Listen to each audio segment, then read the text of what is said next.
I recently had the privilege of speaking to a financial industry conference called FinCon that had its annual gathering in Orlando. And the topic of my speech was about ethics in investing and how important it is that in order to preserve your reputation, if you're providing financial advice to people, however you're doing it, whether you're selling them investments or you're providing advice, that you be what I call unbought and unbossed. That there's never any question who you're there to serve, that you're there to serve that individual. And I was talking about how on social media, it's so common now that people get a following, whatever the following is for, and then the payday for them is when they become an influencer. And that they get paid because they now have a following. And I talked about this last year, how influencers, depending on what social media following they have, that you have these many followers, you're worth this little amount of money. But you get this next level, these many followers, suddenly you're worth a lot of money to companies that want you to pitch whatever they have. And then you get to this next level and you're worth incredible money. And this same stuff is going on social media now in the investment space.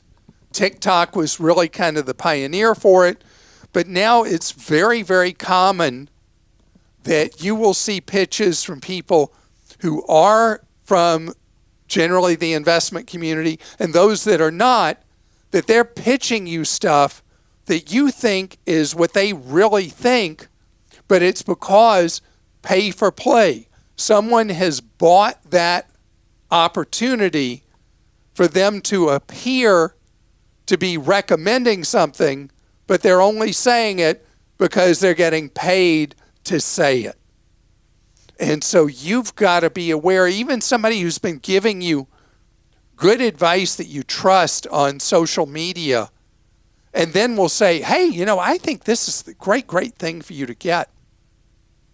How do you know that great thing they're pushing you to is really what they believe in their heart and their head, or is because they were paid as an influencer to generate leads for that business? This is a terrible, terrible, difficult problem.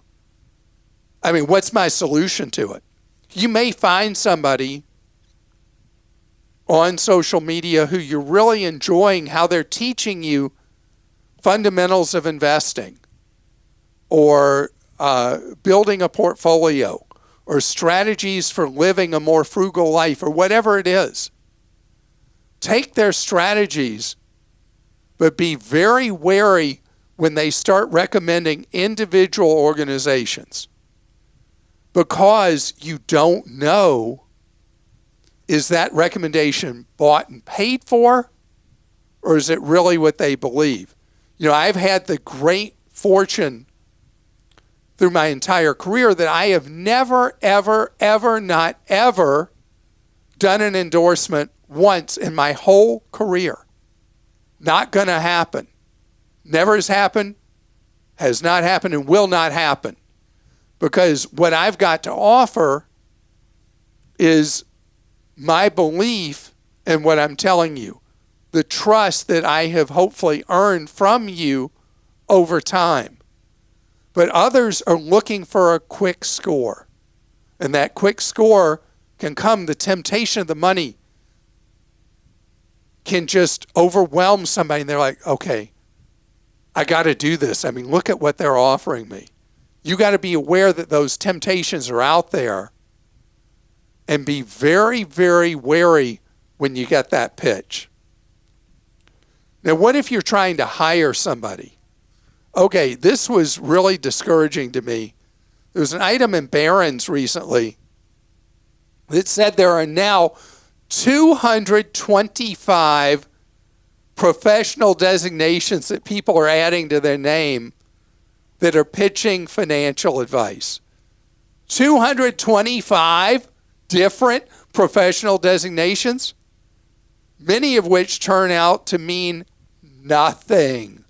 They're just impressive sounding titles so commission-based people can pitch you on things.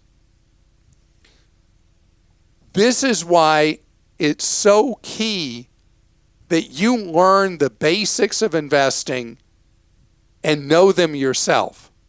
Don't say it's too hard, too complicated, or too difficult, and just say, you handle it for me.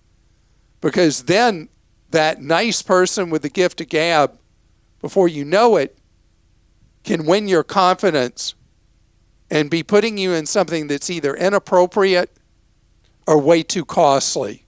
That too much of your money is going to him or her or their organization instead of to your future and your investing. I want you to be very, very skeptical of people you might hire. And I think about when I talk to people one-on-one and I ask them, well, is the person who you're getting advice from, are they a fiduciary? And when I ask that question, I know that 95% of the time or higher, they don't even know what I'm talking about. I'll ask, how did they get paid? Overwhelmingly, they don't know. I say, are they required to do what's best for you or not? And I get a blank stare. I need for you to take to heart these things I talk about. If you are going to get assistance from somebody, if you have somebody working for you, supposedly, are they really working for you? And I want you to be careful because you've worked hard to live on less than what you make. And the money you have going to work for you, I want to make sure that you're getting good, real, unvarnished advice. And so a fiduciary, that's somebody who's legally required to do what's in your best interest. If you're a regular listener to me on the podcast, you've heard me use that word over and over again. It needs to be absorbed, and you need to act on it and live within that. That you stick strictly with someone who legally is obligated and required to do what's in your best interest. That you're paying for his or her advice clearly, and it's not being absorbed into some commission structure where there's always going to be a conflict between what's best for that individual and what's best for you.